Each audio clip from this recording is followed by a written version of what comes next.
शर्मा माता जी का देह अपराध के इस शोक समाज में जो है आज हमें आमंत्रित किया। सो हमें भगवद गीता पर कुछ उपदेश बताने के लिए बताया गया है। सो मैं आप सभी से निवेदन करूंगा कि भगवान भगवद गीता में जो उपदेश दिए हैं अर्जुन के माध्यम से मानव समाज को दे रहे हैं। तो इस उपदेश के कुछ अंशों को हम आज चर्चा करने से पहले हम सभी से प्रार्थना करेंगे कि हमारे साथ हाथ जोड़कर वो भी हम जो मंत्र का उच्चारण करेंगे उसे सुने और जिन्हें आता है वो भी उसे उच्चारण कर सकते हैं। ऐसे मंत्रों का उच्चारण करना इसलिए आवश्यक है क्योंकि मंत्रों के उच्चारण से व्यक्तित्व की चेतना शुद्ध होती है, वातावरण शुद्ध होता है और जिस हेतु के लिए उपस्थित होते हैं वो पूर्ण सिद्ध होता है। तो हम सभी से निवेदन करेंगे कि हाथ जोड़ें और हमारे साथ मंत्रों को ध्यान से सुन सकते हैं और बोल भी सकते हैं। ओम अज्ञानतिमिरान्धस्य ज्ञानाञ्जनशलाकया चक्षुर्मिलितं येन तस्मै श्रीगुरवे नमः। श्रीचैतन्यमनोभीष्टं स्थापितं येन भूतले स्वयं रूप कदा मह्यं ददाति स्वपदान्तिकम्। वन्देऽहं श्रीगुरो श्रीयुतापदकमलं श्रीगुरुं वैष्णवांश्च श्रीरूपं साग्रजातं सगना रघुनाथान्वितं तं सजीवं सवैतं सावधूतं परिजनसहितं कृष्ण चैतन्यदेवं श्रीराधा कृष्ण पादान् सगना ललिता श्री विशाखान्वितांश्च। हे कृष्ण करुणा सिंधु दीनबंधु जगत्पते गोपेश गोपिका कांत राधा कांत नमस्तुते। तप्त कांचन गौरांगी राधे वृंदावनेश्वरी वृषभानुसुते देवी प्रणमामि हरिप्रिये। वाञ्छाकल्पतरुभ्यश्च कृपा सिन्धुभ्यैव च पतितानां पावनेभ्यो वैष्णवेभ्यो नमो नमः। जय श्री कृष्ण चैतन्य प्रभु नित्यानंद श्री अद्वैत गदाधर श्रीवासादि गौर भक्तवृंद। हरे कृष्णा कृष्णा कृष्णा हरे हरे हरे राम राम राम हरे हरे। नमो ओम विष्णुपादाय कृष्णपृष्ठाय भूतले श्रीमते भक्तिवेदांत स्वामिनिति नामिने। नमस्ते सरस्वती देवे गौरवाणी प्रचारिणे निर्विशेष शून्यवादी पाश्चात्य देशतारिणे। पंचतत्वात्मकं कृष्ण भक्तरूप स्वरूपकं भक्तावतारं भक्त्याख्यं नमामि भक्ति शक्तिकम्।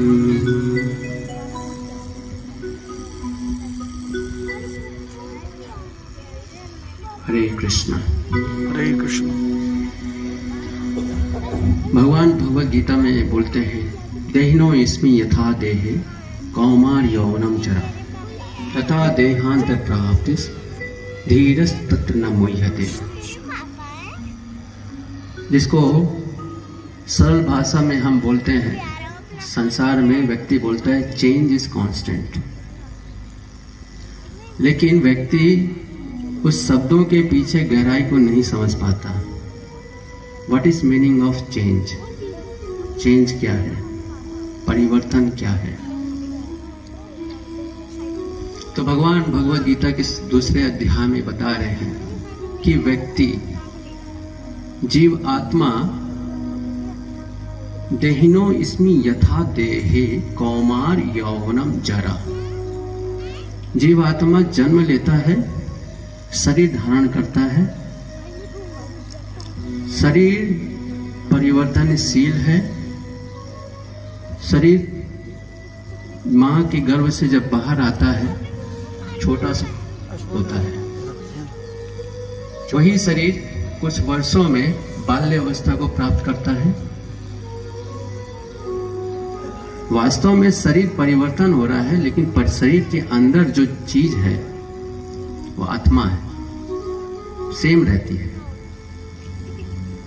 जब जन्म लेता है तो उस समय जिस स्त्री को मां के रूप में पहचानता है, पूरे जीवन पर्यंत उसको मां के रूप में ही देख पाता है। लेकिन शरीर बदलता है, शिशु से बाल्यावस्था बनता है। शरीर में, दोनों शरीर में बहुत अंतर होते हैं। कई बार देखा जाता है कि लोग अपने शिशुवश की अवस्था के शरीर को पहचान नहीं पाते। अगर आपके सामने आपका ही वो जन्म जब आपने लिया था वो फोटो आपके सामने रख दिया जाए तो आप शायद ही पहचान पाएंगे कि आप कौन हैं, क्या आप ही हैं। नहीं पहचान पाते। लेकिन जो शरीर के अंदर जो आत्मा है वो हमेशा वही रहता है। तो पूरे शरीर परिवर्तन तो हो रहा है, लेकिन शरीर के अंदर जो वस्तु है, मैं वस्तु बोल रहा हूं, वो क्या है? आत्मा हमेशा वही रहता है। बाल्यावस्था से युवावस्था में जाता है, पूरा शरीर बदल जाता है, भावनाएं बदल जाती हैं, विचार बदल जाते हैं, संबंध बदल जाते हैं, कई मित्र बदल जाते हैं, कई शत्रु बन जाते हैं। लेकिन उस शरीर के अंदर जो है वो आत्मा वही रहती है। युवावस्था में, युवावस्था की अवस्था के अनुसार स्वभाव बदल जाते हैं। जो बाल्य अवस्था में जो आत्मा होती है उसमें आकर्षण होता ही नहीं, या आकर्षण जो है नगण्य होता है। लेकिन जब यही युवा अवस्था में जाता है तो पुरुष शरीर में रहकर स्त्री शरीर के प्रति आकर्षण, और स्त्री शरीर में जो आत्मा है वो पुरुष शरीर के प्रति आकर्षण उत्पन्न कर लेता है। स्वभाव शरीर के अनुसार परिवर्तन है। हमारे स्वभाव भी शरीर के अनुसार परिवर्तनीय है। बच्चों से पूछा जाता है कि बड़े होकर क्या बनोगे? पायलट बनेंगे, एयरफोर्स में जाएंगे, इंजीनियर बनेंगे, डॉक्टर बनेंगे। कौन बताता है इन्हें? इसे समाज बताता है। समाज में रहने वाले बुद्धि वर्गीय या परिवार के सदस्य उसे बता देते हैं कि तुम्हें ये बनना चाहिए। तुम्हारा सपना, तुम्हारे जीवन का लक्ष्य होना चाहिए डॉक्टर बनना, इंजीनियर बनना। उसे पता नहीं है डॉक्टर क्या होते हैं, उसे पता नहीं इंजीनियर क्या होते हैं, उसे बस बता दिया गया है।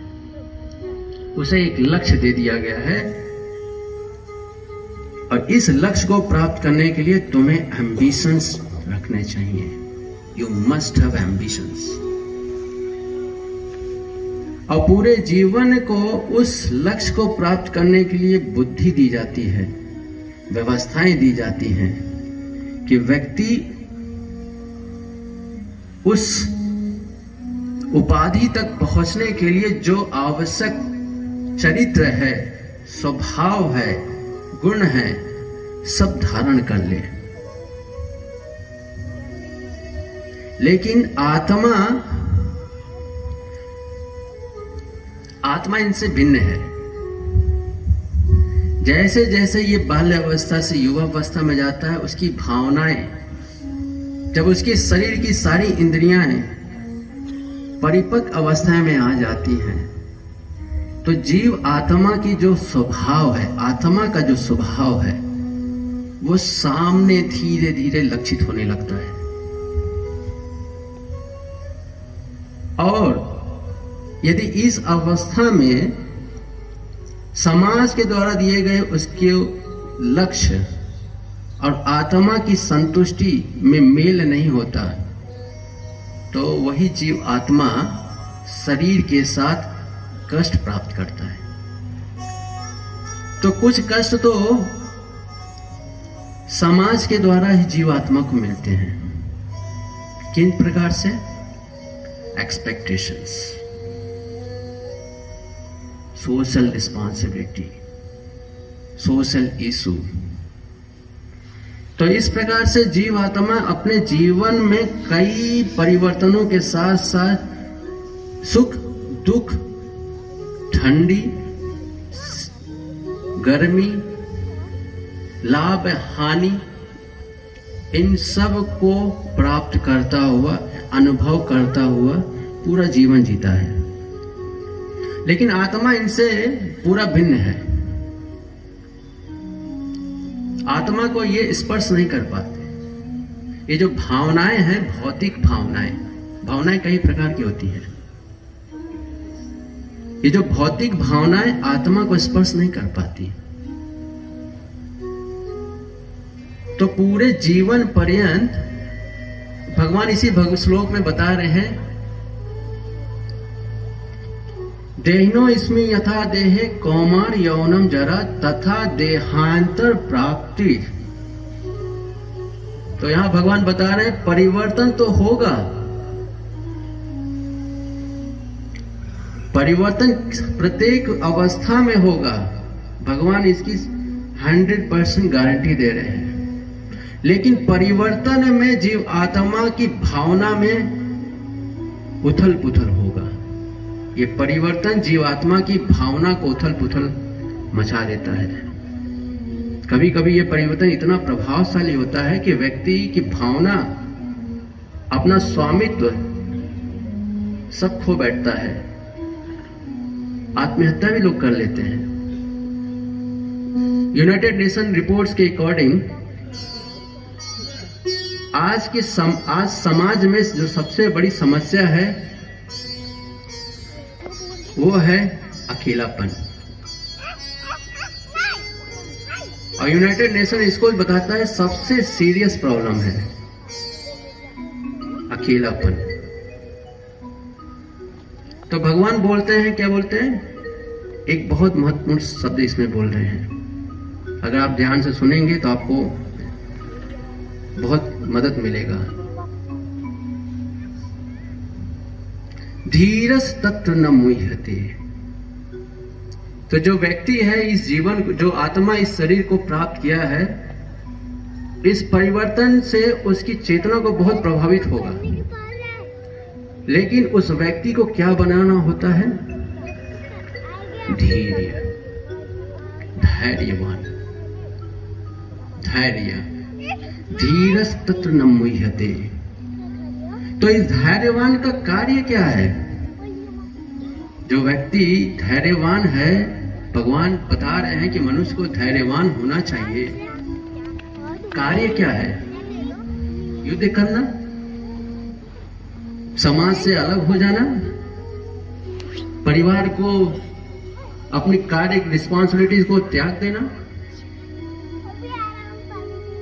भगवान ये नहीं बोल रहे हैं, भगवान बोल रहे हैं न मुह्यते, इल्यूजन में नहीं आता।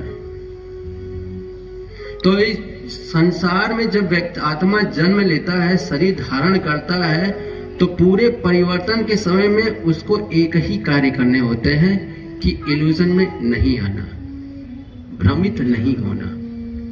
ये मुख्य कार्य होते हैं। फिर शरीर प्राप्त किया है, मोहित नहीं होना है, धैर्य रखना है। फिर शरीर जिस अवस्था में है उसके अनुसार उसकी प्रवृत्तियां होंगी, उसको मजबूर करेंगी कार्य करने के लिए। जैसे युवा अवस्था में युवा युवतियों में क्या होता है, आसक्ति, आप रोक नहीं सकते।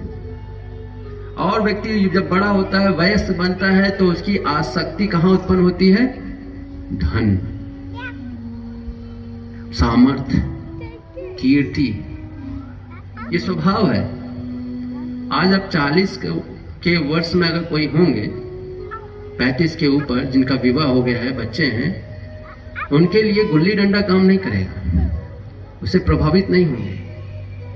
लेकिन वही बचपन में वही खेल उनके लिए बहुत बड़ा प्राथमिकता रखता था। इस उम्र में ऐश्वर्य प्राथमिकता रखता है, कीर्ति प्राथमिकता रखता है, शक्ति प्राथमिकता रखता है। लेकिन यही जब वृद्ध अवस्था में जाएगा, जब उसकी इंद्रियां काम करना बंद कर देंगी, असहाय हो जाएगा, उसकी भावना बदलने जाएगी, उसकी भावना बदलती जाएगी। फिर वृद्ध अवस्था में चिंता आस्था। वृद्ध अवस्था में व्यक्ति का एक स्वभाव होता है चिंता करना, चिंतन नहीं, चिंता।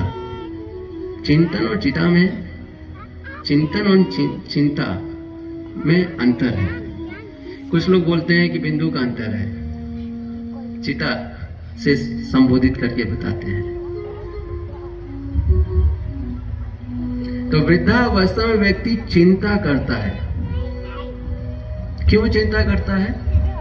अनुभव, उसके अनुभव, उस अनुभव से ऐसा क्या अनुभव रहता है जिसकी वजह से वृद्धावस्था में व्यक्ति चिंता करता है? क्योंकि जो व्यक्ति है वो केवल शरीर नहीं है, व्यक्ति शरीर और आत्मा दोनों का मिश्रण है, आध्यात्मिक और भौतिक दोनों का मिश्रण है। मूलतः शरीर नहीं आत्मा है, आत्मा शरीर के अंदर है। तो चिंता क्यों करता है? क्योंकि पूरे जीवन पर्यंत एक ही स्तर पे कार्य करता है, और वो है शरीर। सिर्फ शरीर के लिए कार्य करता है। जब बाल्यावस्था में रहता है खेलने के लिए कार्य करता है, बड़ा होता है युवा व्यक्तियों के प्रति आकर्षण, एजुकेशन। कौन सी एजुकेशन? एजुकेशन क्या सिखा रहा है? पूर्ण एजुकेशन होता है, संपूर्ण एजुकेशन होता है, और एजुकेशन होता है, इनमें अंतर है। तो समाज अभी क्या है, कौन सी एजुकेशन दे रहा है? समाज एजुकेशन में ये बता रहा है how to earn, how stable in this fighting society. जब बच्चों को बताया जाता है संघर्ष करना पड़ेगा, पढ़ना पड़ेगा, तो उसके पीछे हेतु क्या होता है, कारण क्या होता है? This society is complicated.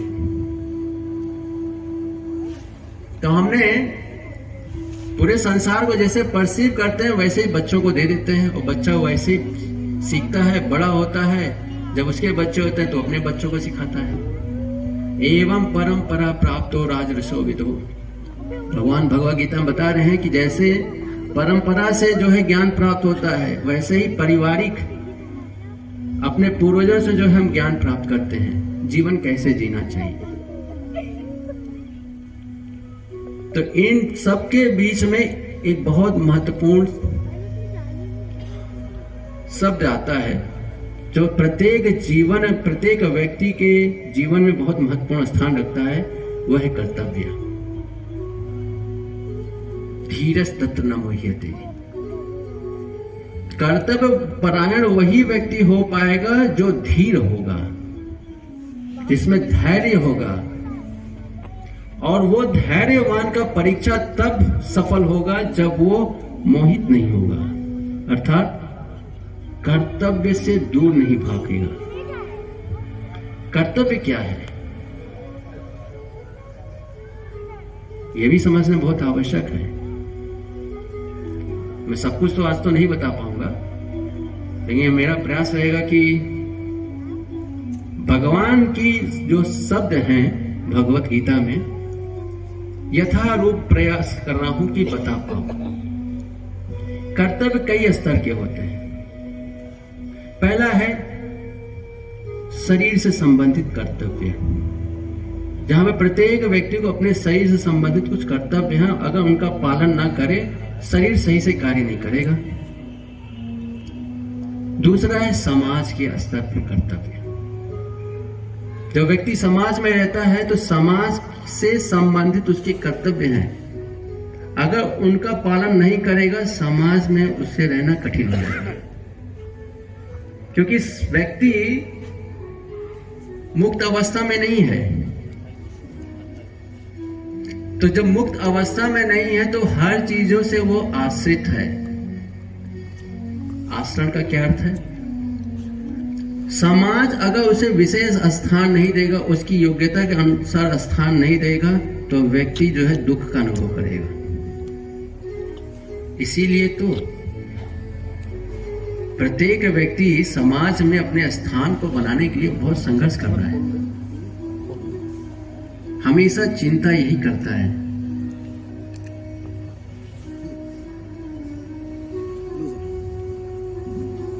तीसरे स्तर का कर्तव्य है आत्मा। आत्मा के स्तर का जब कर्तव्य, ये बहुत महत्वपूर्ण है। जब आत्मा के स्तर का कर्तव्य जान जाता है तो व्यक्ति बनता है धीर, धैर्यवान। धैर्यवान बनने के लिए 3 प्रकार का ज्ञान होना आवश्यक है। पहला है स्व शरीर, दूसरा समाज, तीसरा है आत्मा। तो मानव समाज में 2 प्रकार की व्यवस्थाएं बहुत अच्छी तरह से हैं। पहला है शरीर से संबंधित, दूसरा है समाज से संबंधित, लेकिन तीसरा आत्मा के स्तर का जो कर्तव्य है ये बहुत कम है। इसी की वजह से व्यक्ति कर्तव्य नहीं समझ पा रहा है, वास्तविकता में संपूर्ण कर्तव्य क्या है। इसीलिए द्वंद्व में लोग रहते हैं और मोहित होते रहते हैं। क्यों? क्योंकि जीवन में आभास रहता है, अभाव रहता है। उदाहरण के लिए, अगर इस शरीर को प्यास लगी है, पानी ना दिया जाए, कैसा अनुभव करेगा व्यक्ति? पानी खोजेगा हर जगह। उसको आप बहुत माला पहनाइए, सम्मान दीजिए, लेकिन वो भूखा है, प्यासा है।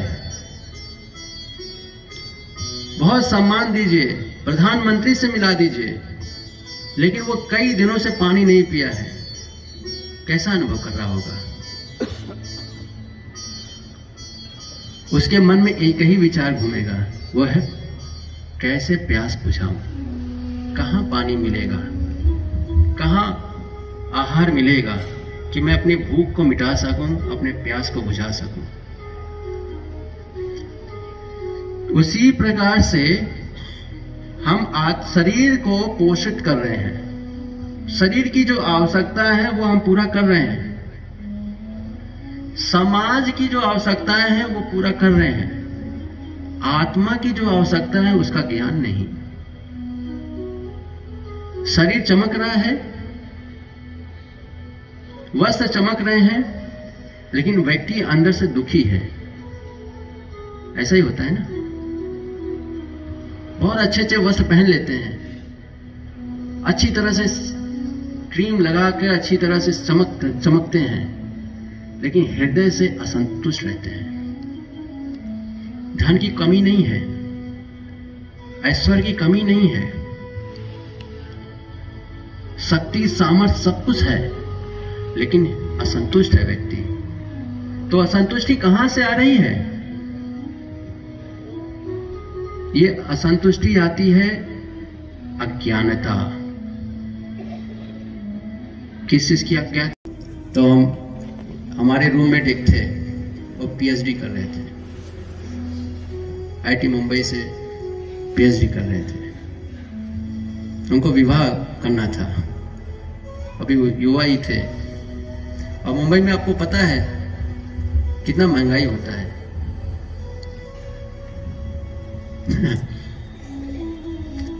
तो वो कैलकुलेशन कर रहे थे कि जो है मुझे विवाह के पहले मुझे मकान चाहिए। घर तो बहुत दूर है, किसी गांव में है, तो मुंबई में पीएचडी करना है, पढ़ना है, विवाह भी करना है, परिवार के साथ रहना है, मकान चाहिए। तो उन्होंने जो है 1 BHK का जो है कैलकुलेट किया। मुंबई में किसी दूर स्थान पर 1 BHK उनको 3 करोड़ में मिल रहा था। 1 BHK 3 करोड़ में। आज से पुरानी 10 साल पुरानी बात है, अभी तो मालूम नहीं, 2012 या 11 की बात है। 3 करोड़ का उनको कैलकुलेट किया। उन्होंने देखा कि कितना समय लगेगा इस 3 करोड़ को कंप्लीट करने में। 30 वर्ष।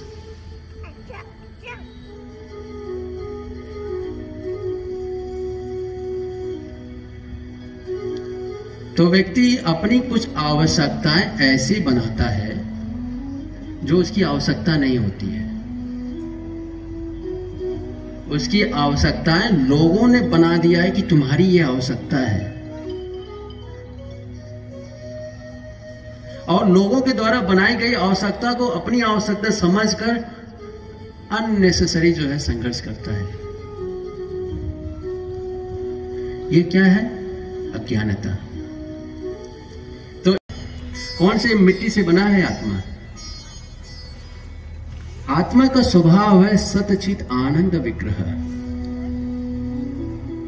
आनंद जो आप अनुभव करते हैं ना, हम सभी आनंद अनुभव करते हैं, वो शरीर अनुभव नहीं करता है। शरीर तो ये माइक की तरह से है, अगर मैं हंसूंगा तो हंसने की आवाज आएगी।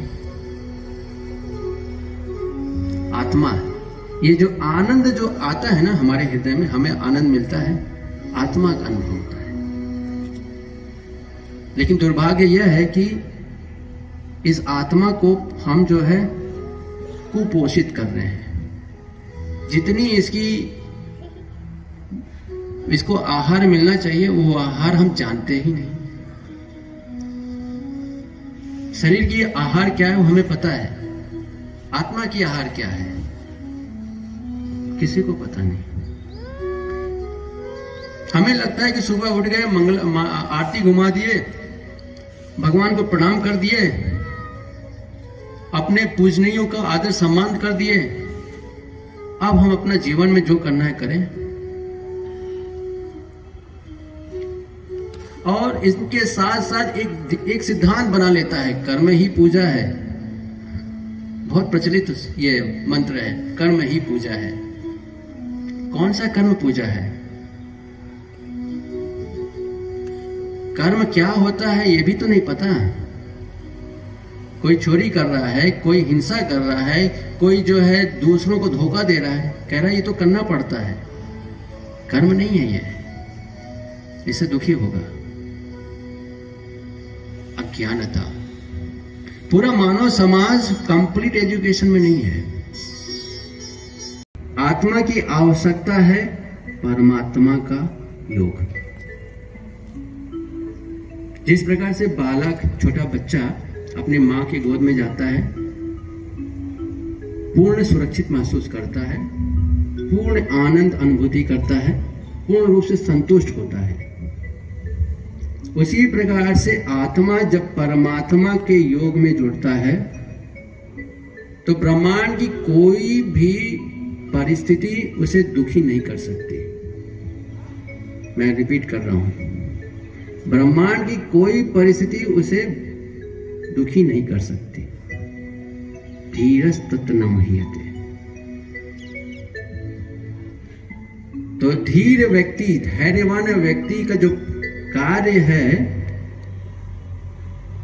दो स्तर का तो करना है, शरीर और समाज के स्तर का।